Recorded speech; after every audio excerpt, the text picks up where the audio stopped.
Well, I was just going to say that we worked out this morning on the track. It's getting colder. And I think about the track all the time because I think we talked about it before, is where at one time there was like 40 people and now there's like 3 or 4. I think today was 6. But it's not as cool. It's not like the new thing to do. So people are kind of falling off. And now it's starting to get cold. So it's really going to dwindle. But this morning, one of the ladies says, like, how many people do you think are actually going to show? Because it's 40 degrees. And I said, I don't know. I stopped like really caring about who shows up because I'm super pumped about the workout. And so we got to get it in, got in the workout, and my legs hurt a lot. I don't know where I was going with that story, but here we go. All you. You have like really, once again, provided some really good advice that's helped me. So you talked about like this, you got this thing in my head about like doing everything at the same time, like it's much more efficient. And so if your body gets used to like eating at a certain time, waking up a certain time, exercising at a certain time, I was like, this is really good. And so then I was pulled to pick up circadian code. Yeah. And then I was reading some of the science behind it of like why your body does this and how even like all your organs have this internal clock, which is super interesting. And so I've been like, okay. And that's what I mean. It gives you structure and simplicity. And I've liked that structure and simplicity. And so I've grabbed onto that. So no more am I like 9:30 at night doing a walk outside. Like now, like that's been prioritized and set up. But it's having the structure of like the simplicity of doing it every single time at the same time has been extremely helpful for me. Well, awesome. I think that was one thing that was super simple that helped me kind of come to terms with food and all that stuff. For me, I eat at the same time, depending on the day. Like today, I guess that doesn't mean I eat at the same time. Tuesday's the only day that I eat earlier, but that's because I do a workout right at 5. And so I eat before that workout because Tuesdays are normally a double day. So if I don't eat before that workout, then I'm already depleted and then I don't get a good second workout. But Tuesdays are my hard days. So other than that, I have the same schedule and my body just naturally knows what to do. So waking up at 4 o'clock in the morning for me is like a easy thing. I just wake up. It's never easy. I still wake up and my alarm or my watch goes off. I'm like, man, I'm so tired. I really wish I can go back to sleep, but I don't because I'm a man or a woman, whatever you want to be. And I look at my watch and I go, okay, my alarm went off, so I'm going to go do what I set out to do. I think the first thing is, I've talked about before, is committing to yourself. And one of the things that you can do to start off every day committing to yourself is actually wake up to the alarm that you set for yourself, because that assures you that you're going to do what you're setting yourself up to do. And I think one of the worst things you can do is do a snooze button, keep hitting the snooze button, because now you're just giving yourself like, oh, I don't need to do that. I can just wake up at this time. It's like, then why did you tell yourself you're going to do this? Now think about it in a broader perspective of now my snooze button is just like a decision I want to make diet related. I can kind of eat this because whatever, I can change what I want to eat. There's this fly and it's going to get me. I'm going to lose it on that fly. But you can hit that snooze button, and that's the same thing as hitting like a pause button on your diet or the way that you're trying to eat, the habit or the lifestyle that you're trying to do. And so if you look at it as, oh, it's just a snooze button, but ultimately it's actually making decisions for the rest of the day. You need to do. If you make the decision of, I wake up to my alarm, boom, I do that. I work out, I do that. I don't give myself an excuse every single time. I don't say, oh, I get 10 more minutes. And plus, I think the snooze button's ridiculous. Because if you hit the snooze button, you only get like 8 more minutes or 7 more minutes, and then it goes off again. So it's not like you're actually doing it. If you set an alarm, just wake up to the alarm. Huberman, in one of the goal-setting recent podcasts he did, was if you are feeling unmotivated, so like that, like I don't want to wake up in the morning, I'm tired, like screw this, and all the demons are attacking you in the morning, he says it's good to visualize not the goal and attaining the goal, but visualize the negative of it if you don't attain it. And he said that's a good motivator in that moment. So something I've started to do now is like in that moment where I'm like, what's the point of doing this? Like, why am I doing this? Start to visualize what it's going to look like if I don't do it. And that's actually been a very helpful motivator. That's a good, I like that. On a similar note, James Clear does one where he says, make your goal, if your goal is to go on a run or whatever, change it from going on a run to just putting your shoes on. You're almost simplifying it by just putting your shoes on. Now you're more likely to go on a run. And so maybe it's to put your shoes on and walk out the door, because the effort that it takes you to go get out of bed, to put your shoes on and open the front door is the hardest part. Like they say, like the first step's the hardest. That is the hardest part, because once you're there, it's like, oh, I'm already gonna do that. So if you commit to yourself that my habit that I'm doing is I'm gonna wake up at 5, I'm gonna go to the bathroom, whatever, drink some water, put on my shoes, lace them up, and open the door, and that's all. That's all you have to do, and you still feel like you got something out of it. But now, how likely are you going to be to just go on a run now that your one foot is out the door, your shoes are already on, and you're already there?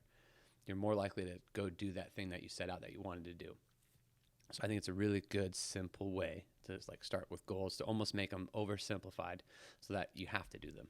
And then you commit to yourself, and you just build confidence. And then over time, you just continue to do it, and then it's just a part of your everyday. Do you get anything ready at night? Do you like lay out your sweater? Do you do anything like that? So yeah, my early morning routine starts at night. So I go through and I set everything out. All of my clothes I'm going to wear, my backpack, I have my backpack that I bring to work is flopped open, and all my stuff is in there that I'm going to take to work the next day. But my underwear, socks, shorts, workout shirt, sweatshirt, beanie, gloves, heart rate monitor, shoes, everything that I need are on our couch in the morning. It kind of upsets Kiera because right next to my couch is where I take my pajama shorts off, and then I get dressed there because I don't get dressed upstairs.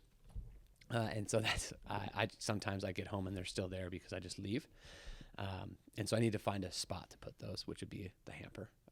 But then sometimes I just wear the pajama shorts over. But I set it up the night before. I also set up my coffee situation. So if I'm going to have breakfast in the morning, I put a spoon out because I already know that I have overnight oats. And so I prepare that I'm going to have overnight oats that morning so that I know that I don't have to make breakfast. If I don't have overnight oats, then I get my bowl out. I get the measuring cup. I get the oats, the cranberries, the peanut butter, the honey, everything out. So all I have to do is just put it together because that's just saves. You do that the night before. I do that the night before.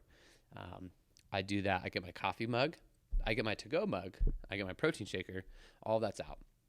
Cinnamon. I put cinnamon in my coffee. And so I just do that every night. So at night, part of my nighttime routine is after we feed the dogs, we set the coffee in the morning, and then I get all my stuff out. Then we put the kids to bed, and then we're ready to go to bed and do that. So I think if people say they need an early morning routine, it's an early morning routine starts with a night routine to get you ready. So I guess an early morning routine starts at night.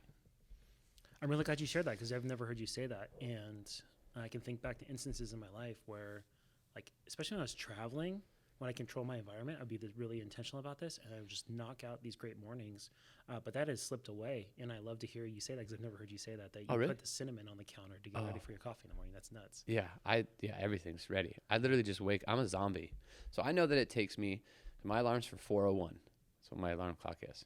From 4:01 to 4:10, I get my coffee, I go to the bathroom, I put my sweatshirt on, put my socks on, and I drink a bunch of water, and it takes me 9 minutes to come downstairs, do all those things, and sit on the couch and start journaling because I have a watch. My alarm goes off at 4:01.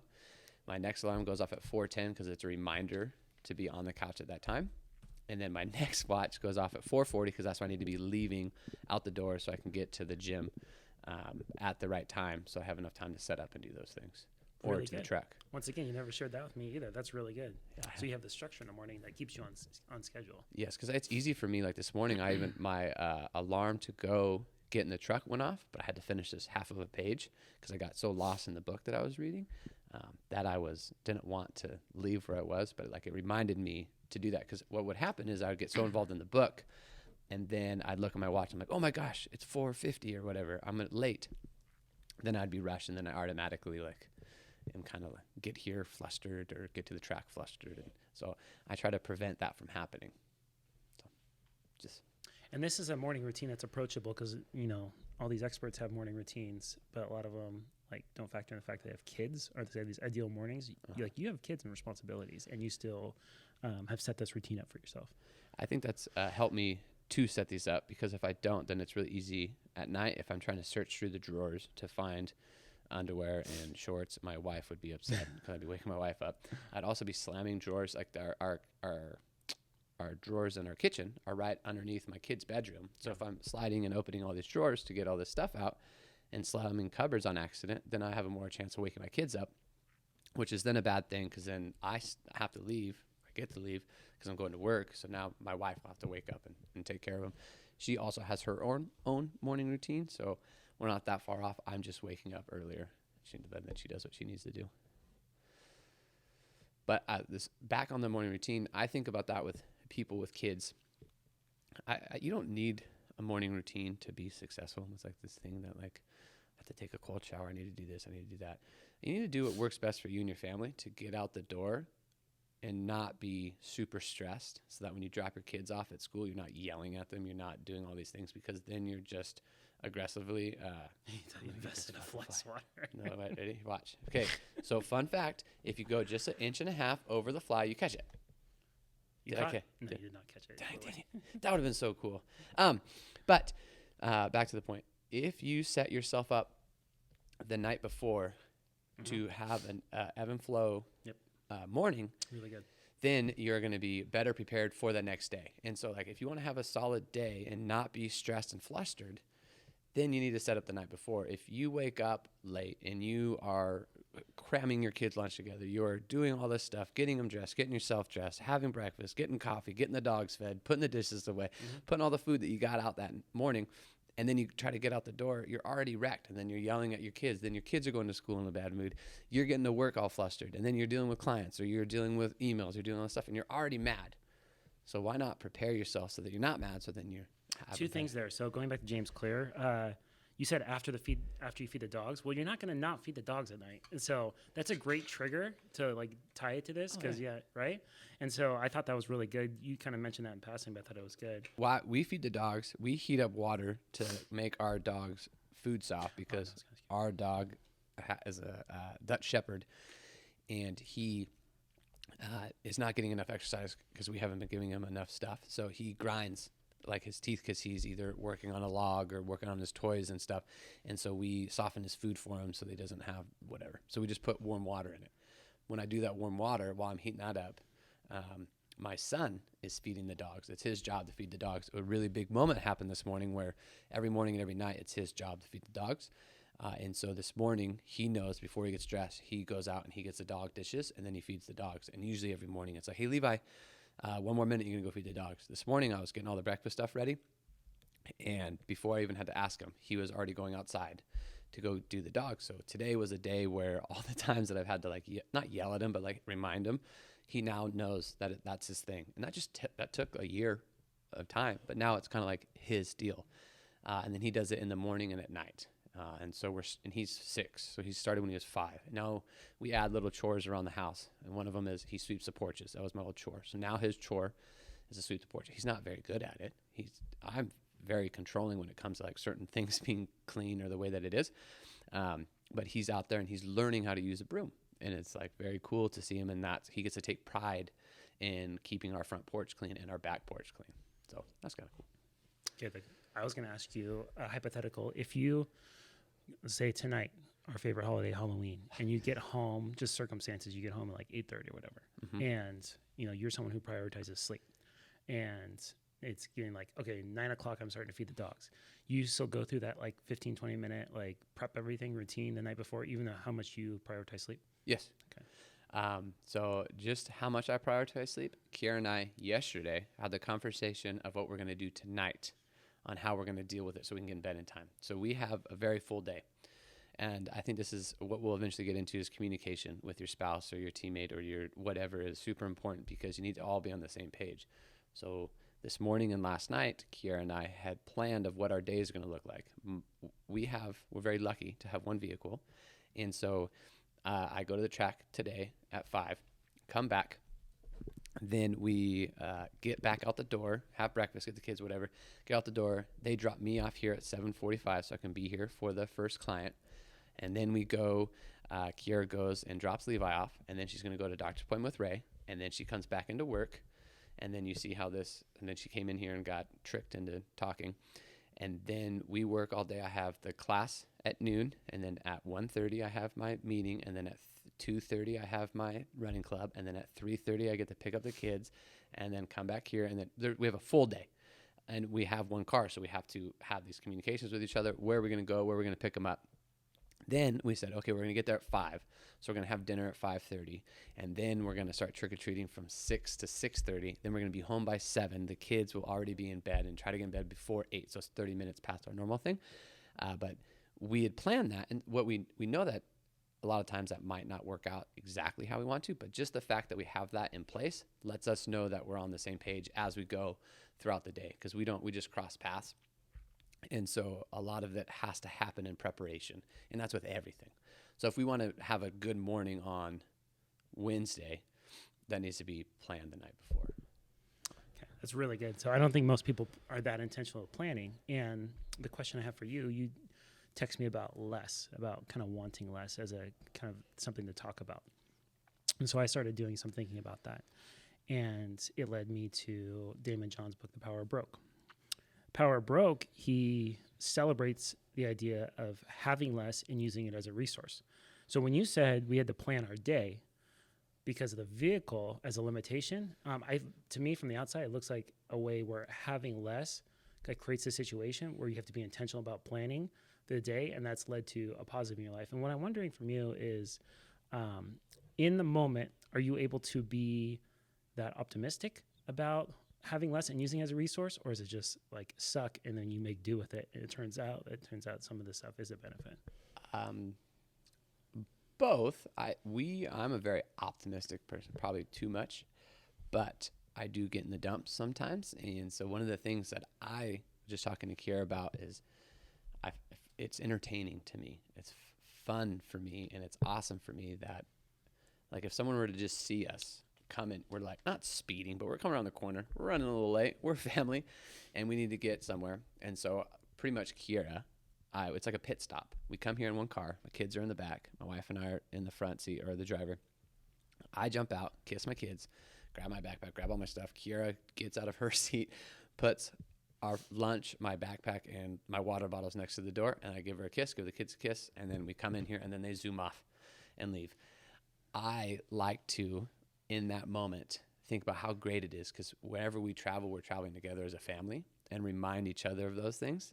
So that's what I do in those moments, because that's pretty like a cherishable moment that my kids will probably remember for a while. They won't understand it until they're having their own children and understand that, like, wow, you guys did all this with one car and got us to sports and then worked. We're very lucky that we have our job in the same spot.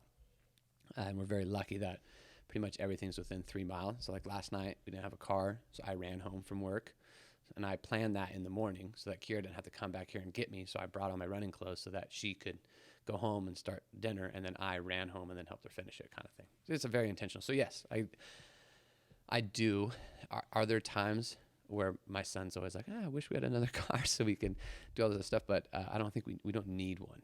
So I think it's, I never looked at it the way that you just said it, of the positive of having less made me structure my day, and it definitely did in a positive way, because it makes us kind of plan in that way. The one thing that I think enlightened us to it was, 75 hard for us was a time where we had less time and we had to manage our time. And one thing that we had to do is we had to prepare with 75 hard, you have to drink, take a picture, work out twice a day. One of them has to be outside. They have to be 4 hours apart, all this stuff. Eat a diet, no drinking, all this stuff. And we were at that time, I was managing at a gym. I was working in the fire service. Kiera was a CPA. We had our kids in sports, and we were opening a gym all at the same time. And moving, buying a house. And so when we were doing that, 75 hard was a blessing in disguise, because it made us prioritize all the things that we had to do. So we had to plan out our day appropriately. So that was a really good thing. I don't know if that's a good example of having less, though. Do you have one? I mean, up on your board, it's written, you want to be rich, want less. And I just feel like that's something that you've been, like a mantra, you've been repeating for the past few weeks.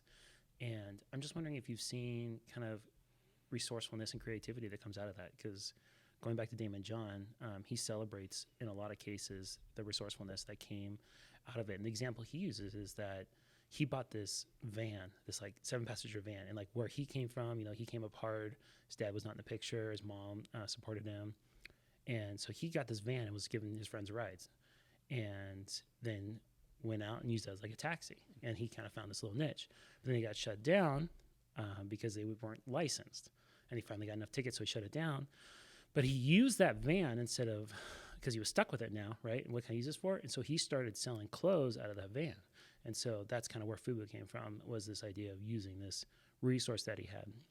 And I don't know, when I hear that story, I think about like what you've been repeating over and over again about want less, want less. And I think there's something there as far as embracing limitations and creativity that's required out of that. Because something that I don't think people appreciate very much, if you look at any kind of creative endeavor, there's a lot of constraints around it. And I think the creativity comes out of like those isolated blocks and constraints. Learning music, there's predetermined notes and chords, and people use those constraints to create something. And I think it can be, the same thing can be applied to whatever business in you're in. So instead of, he argues in the book to, don't go borrow a bunch of money, don't go into this, like make use of what you have as much as possible, and don't just look to those resources as going to be the answer to all your problems. And there's a lot of creativity that he argues that comes out of that. I'm just wondering if that's something that you feel like you've seen examples of as you guys are going through this. Yeah. In that book, it also talks about how it's easy to get, I guess you would say, financing or investments and grow bigger than you're supposed to. And I think with anything, everything is a slow growth. And so if you try to expedite the process and make it a faster growth than it really should be, then you're going to be either growing too fast, and then you're not going to be ready. The things that you need in place aren't going to be, like the policies, procedures, the way that you deal with customers isn't going to be in place. But by having it grow at a smaller rate, at a gradual rate for a long period of time, you're going to be more prepared for that. And we see that with this gym. Like, I have big dreams and aspirations of kind of bringing to light a movement of movement. And so how do we do that? And right now we have a pretty small space where we can maybe hold 6 to 8 people in a class at a time. But that allows me, I'm learning so much about, one, the client coach relationship, one, about the back of the house of dealing with different types of things, of holidays, people getting injured, not in my gym, obviously, but learning from those experiences and coming up with a plan. And so something is in the contract, we need to have this. But if I grew too fast and I start having this contract and I don't have these little things in place, then it could really backfire. So I see that with the gym, but it's also with everything. When you look back on it, what to do to get really good at something is you have to be really good at the basics and do the simple things over and over and over and over and over and over and over and over and over and over and over and over and over and over again. And then you're going to eventually see results. So you got to do, also on the board, it says do a little, a lot. So you got to do the little things a lot to be really good at them. And I think a lot of us, we try to skip to like the peak performance or like the top-notch skill level pieces or these other things that are these secret sauces to get in. But if you were to just take a step back and do the really simple things very well, you'd be better off in everything. Yeah. So I think that kind of... Yeah, that makes sense. The question came up because I was writing down things that I was grateful for. And this is very visual, so very sorry for anyone that, probably you, me, Kiara, and my mom will listen to this. But I was writing down, I was like, okay, if I had nothing, it was 4 a.m, it was freezing, it was pretty cold. And I said, okay, if I had nothing, because at that moment I was sitting with a sweatshirt on, with a beanie, writing in my journal, on a couch with pillows with my dogs on either side, and drinking my coffee. And I said, what if I had none of this? What if I had no clothes? So I was naked in a field at 4 a.m, pitch black. What do I have that I should be grateful for? And I mean, it starts as simple as like clothes, clean clothes, or clothes, a blanket, a pillow, lighting, a pen, the paper I was writing on, the ability to have time to do that. If you break it down into that, it's so amazing how everything else just kind of goes to the wayside. Because if you are grateful for the things that you have, you're going to be way happier in life. And I think that is why the gratitude practice is so overwhelmingly fantastic, is because if you can remind yourself of all the things that you have, then you're going to forget about those other things that you don't necessarily have. And comparison is a thief of joy, right? We get that, and we hear that all the time. And you always want that next thing. But like, start thinking about the things that you already have. And I think I'm trying to do that more often, because I was always searching for that next thing. I was always trying to get to that next level of whatever. And then I need to take a step back and be like, man, but like, I'm in a warm house with 2 healthy children, with a wonderful wife, with a comfortable bed and coffee and all my dog, all this stuff. And so like, I was like, wow, like I have a lot. So be happy with what you have.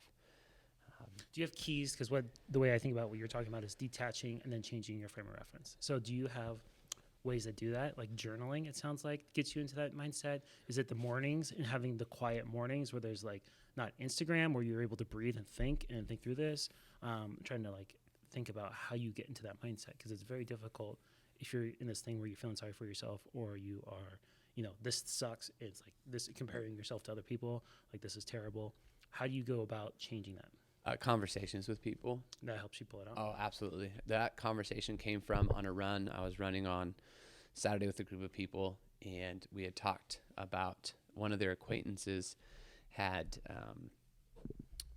was in a concentration camp and escaped when she was 7, barefoot, and didn't have any family. And then she moved here, and she's a grown up now, and I think she's a teacher in high school or whatever. And she has these students that are complaining about their phone not working or something like that. And she's like, I just don't really have any relatable feelings with them, because they don't understand how lucky they really are. But at the same time, like, this person who had gone through that was one of the happiest, most joyful people that person had ever been around, even though she had been through so much crappy stuff. And our thought process was, maybe she's very grateful for all the things that she has, and so that allows her to be as happy as she is. And so that's a choice that we get to make. So that conversation in itself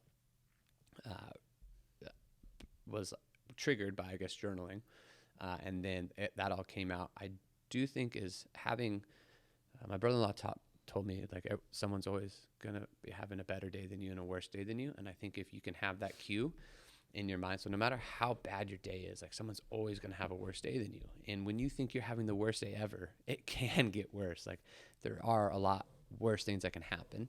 So when I start getting the victim mindset of like, why is this happening to me? Like, this shouldn't happen to me. That's when I need to remind myself. When I start getting that, it's like, okay, someone can always gonna be having a worse day than me. Someone's always going to have a better day than me. Kiara's boss one time, I think, told her, it was like, enjoy the good and enjoy the bad, because you're going to remember both of them in that moment. So when you're having a really good day, remember, like, okay, that's great. That's just what it feels like.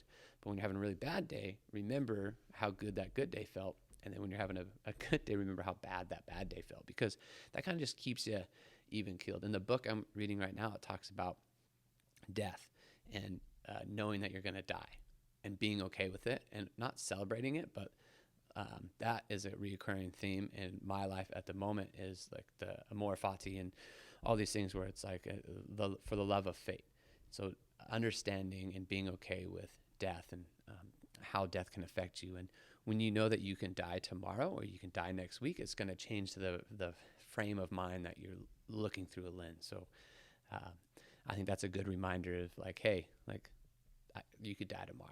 So I think that we had talked about, someone had said, we hurry up or like work really hard to be present now or be present in the future. So we work really, really hard so that eventually we can be present in the moment.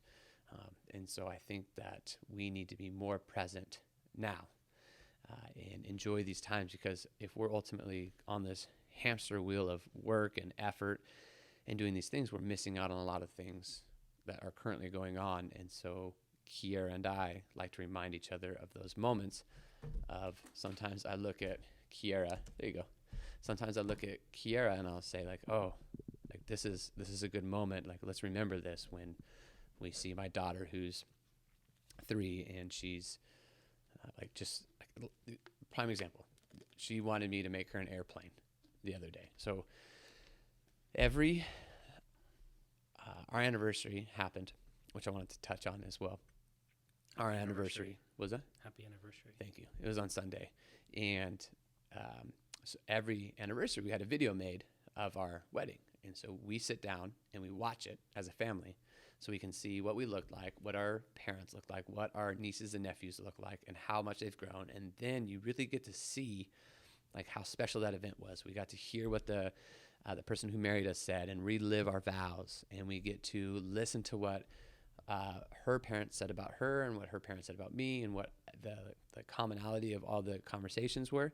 And it makes you really appreciate your family and how much they like sacrifice and give you. And so it's like a really good way to do gratitude. So one of the things that really resonated with me was that my father-in-law, who's a very tough man, the concrete foreman, really a hardworking individual, who I was, I mean, still brings fear because it's my wife's dad. When we first met him, like I was shaking, sweaty, and like did whatever he said. And I still do whatever he says, Mr. Bud. I still do it all. But I wanted to eat. He's like, you got to eat steak. So I had to eat steak and drink all the milk. That was like a big thing. So I was super full. Doesn't really matter. But I watched him choke up as he was giving his daughter away and the things he said about his daughter. And so, moral of the story, later that night or the next morning, my daughter was like, Daddy, can you make me an airplane? And I was holding my daughter up above my head, and like zooming her around and stuff like that. And her hair was coming down and I can see her face. And I was looking up at it and I was like, first of all, I'm holding my 3-year-old above my head. One day I'm going to have to give her away to somebody else. I'm probably not going to do it very well, but one day I will give her away. And I remember looking up at her and being like, I want to remember this moment, because first of all, I'm not going to be able to hold her up over my head and make her into an airplane. But that made me appreciate this moment that I had with her. She kept saying, Daddy, one more time. And so I was like, this is the last time, but it was just a really cool moment. So I tried to do that with everything. So these moments will die. These memories will die. So we need to take them all in and kind of cherish them for what they are. So same thing with my kid, my son. Is like, I look at him now and he's getting so big. And it's like, man. So I try to take those into account. I don't know if that answered your question. That's really well said. So yeah, take those moments in. I mean, man, they're going to go by fast. Everyone says, oh, it goes so fast. And when you're younger, you're like, oh, shut up. No, it's not.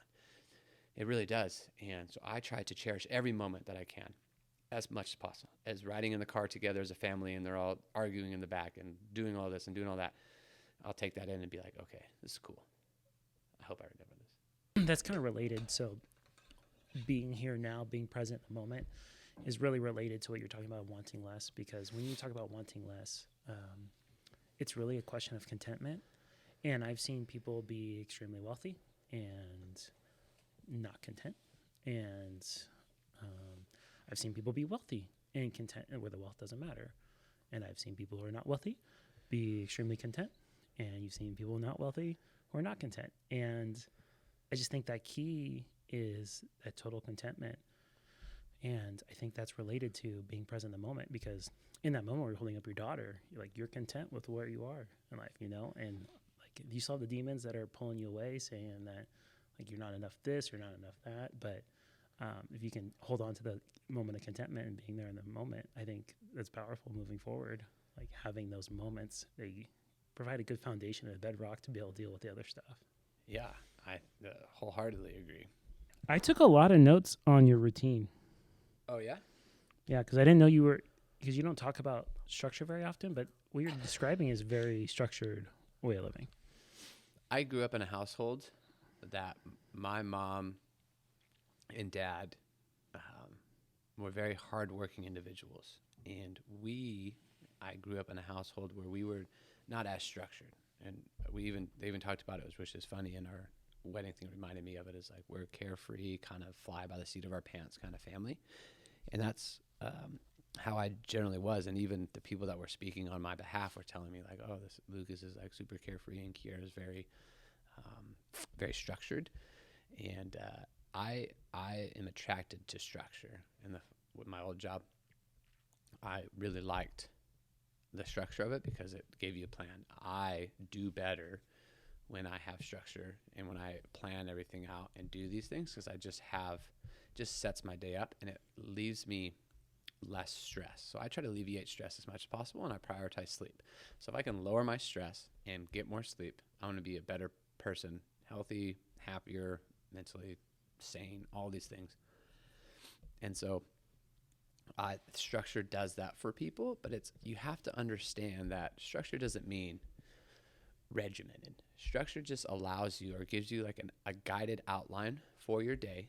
And if it happens that way, fantastic. If it doesn't happen that way, then you have to be okay with that because life happens. And so like sometimes people are like, wow, you're way too structured. I was like, but if something were to come up, I would be okay with it. It just allows me to stay on task and do the things appropriately. I catch myself off task all the time.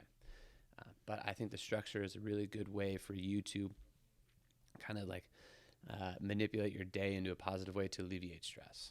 So if you can do that, I think you would just set yourself up for more success and less stress. More success, less stress. Sounds like a good song. Do you have anything else you want to say on being on less, or can I introduce a new segment to our recording? Recording our show. Do I want to? I think, and I don't know where you're going with the next part, but I equate wanting less is being happier with what you have.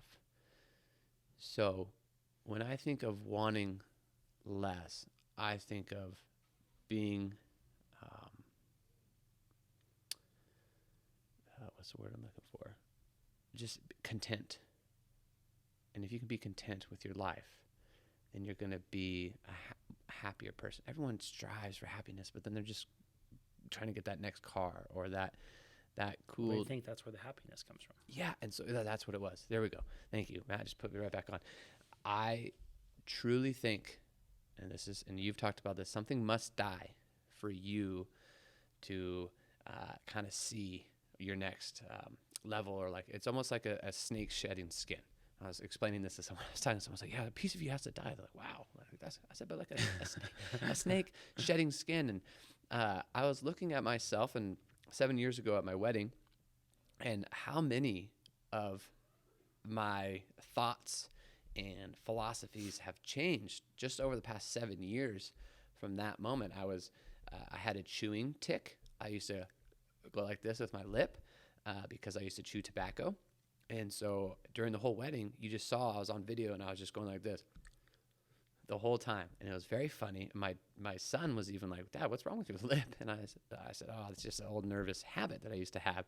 But I was craving it. I think I was just recently quitting chewing, or maybe I wasn't. Maybe I was just like nervous. But the philosophies, and then in there on all the tables was alcohol and all that stuff. And so my philosophies have just changed over the year. And I think that people need to be okay with moving slowly over time and gradually getting better. And it's just you and whoever you're in life with continue to get better.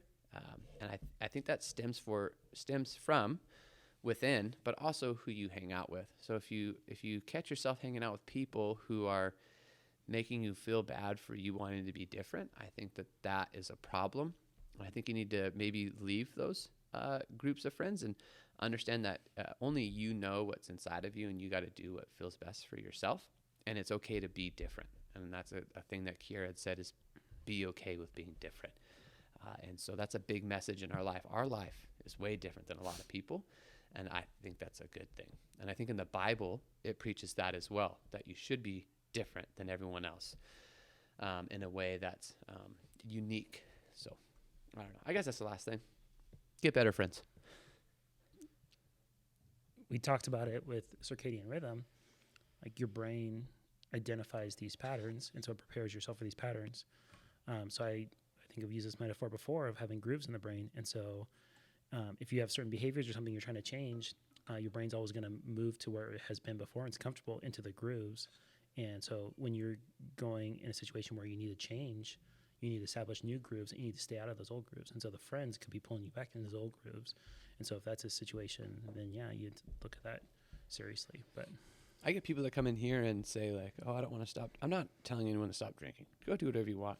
But people will ask me questions about how they can stop drinking, and I'll give them what worked for myself or what worked for Kiera or whatever else. But ultimately, it's you're a reflection in the mirror that needs to come up, needs to come up with a better